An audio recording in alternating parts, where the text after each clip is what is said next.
আসসালামু আলাইকুম, সবাই কেমন আছেন? আশা করি ভালো আছেন। আপনাদের আমিও ভালো আছি। তো আজকে একটি নতুন ভিডিও নিয়ে আসলাম। কালকে তো দেখছিলেন যে তেলাপিয়া মাছ আনছিল, তো মাছ আমি রান্না করিনি, তো আজকে রান্না করতেছি। এই যে দেখেন বড় বড় মাথা আর মাছ, এই তো ডাঁটা, ছোট ছোট ডাঁটা দিয়ে আর আলু দিয়ে রান্না করব, টমেটো দিয়ে হালকা ঝোল করব, বেশি ঝোল করব না।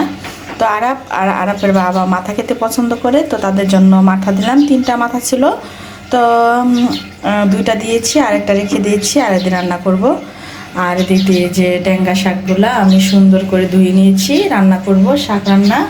এদিক দিয়ে কাঁচামরিচ, টমেটো, তারপরে এই যে এদিক দিয়ে রসুন কেটে নিয়েছি, এদিক দিয়ে যে পেঁয়াজ কেটে নিয়েছি। তো আর এদিক দিয়ে কড়াই বসাইতেছি, তেল গরম হচ্ছে, মাছগুলা ভেজে নেব, তারপরে তরকারি বসাবো। তো এই যে মাছ কেটে আমি ছাদ থেকে নিয়ে এসে হালকা কিছু ধোয়া দিয়েছি, তো এখন ফ্রিজে রেখে দেব। আর এই যে এদিক দিয়ে পেটে মাছগুলো আলাদা রেখেছি, বাচ্চাদেরকে খাওয়ানোর জন্য সুবিধা হয়। তারপরেও তার কিছু সবজি বা শাক টাক দিয়ে ভেঙে রান্না করলেও ভালো লাগে পেটি মাছ।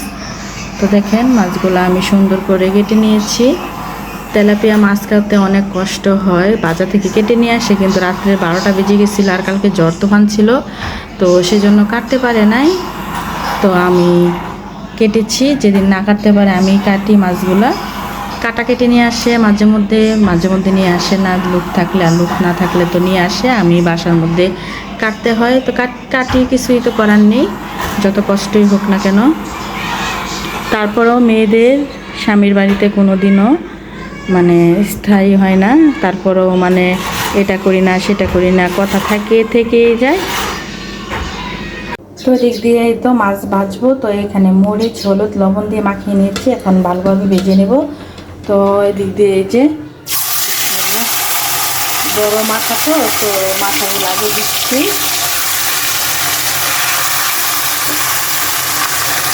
তো ভাজা হতে থাকে, তো এই যে বাকিগুলো দিয়ে দেবো।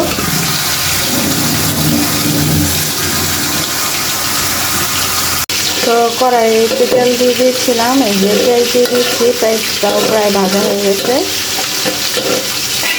মাছের তরকারি রান্না করব।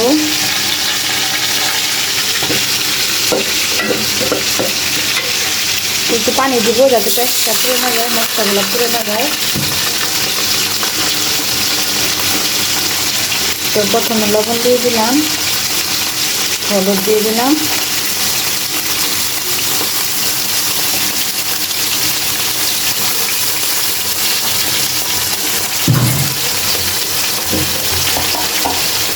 এদিক দিয়ে এটা যে মাছ ভাজা হচ্ছে, তো যে মরিচের গুঁড়ি দিয়ে দিলাম।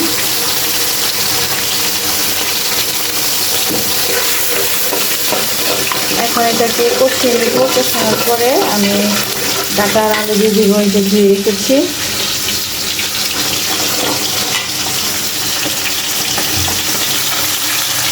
মাথাগুলো ভাজা হয়ে গেছে।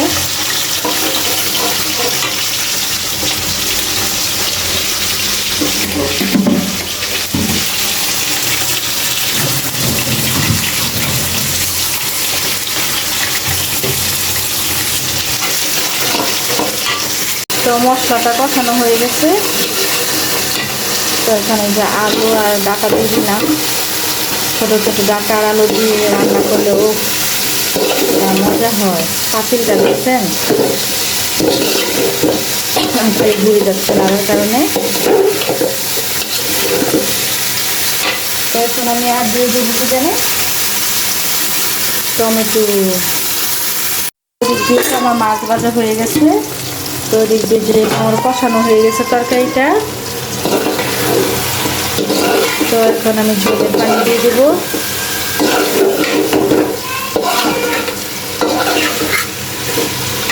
তো এখন এই তো দেখেন মাথাও ভাজা হয়ে গেছে, তো এখন আমি ঝোলের পানি দিয়ে দেবো।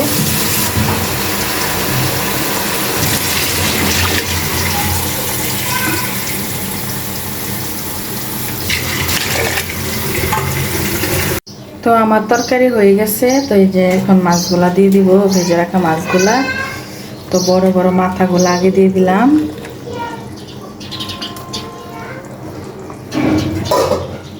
চুলাটা একটু কমিয়ে রেখেছি।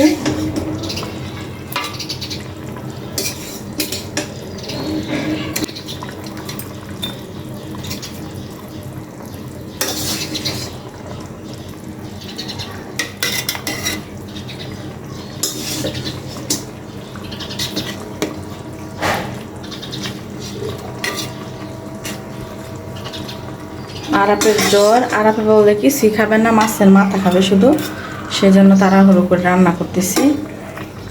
তো এই যে শাকগুলো আমি পলে নিয়েছি, সিদ্ধ করবো না। এই যে পেঁয়াজ আর রসুন দিয়ে দিয়েছি, কাঁচামরিচ একবারই ঢেলে দিব, নাহলে পানি উঠে ঝরঝরা হয় না। লবণও দিয়ে দিয়েছি, এভাবে রান্না করলে বেশি ভালো হয়, ঝরঝরা হয়।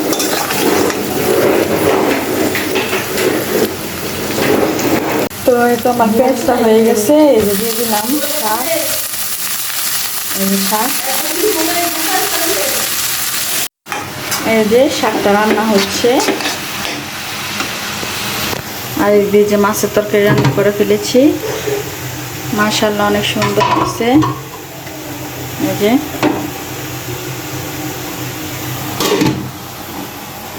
এদিক দিয়ে যে ভাত রান্না করা হয়ে গেছে, এখন ভাত আমি বুলি বেড়ে নিব।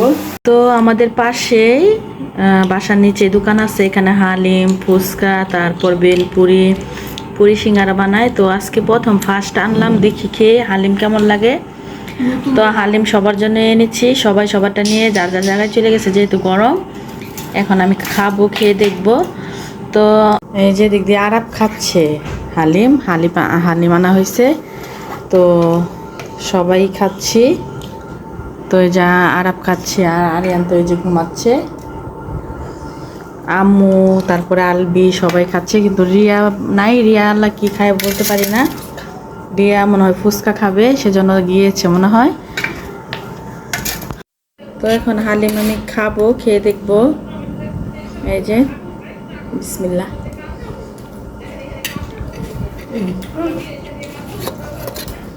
আসলে মজা আছে, ঠান্ডা হয়ে গেছে, গরম থাকলে আরো বেশি ভালো লাগতো।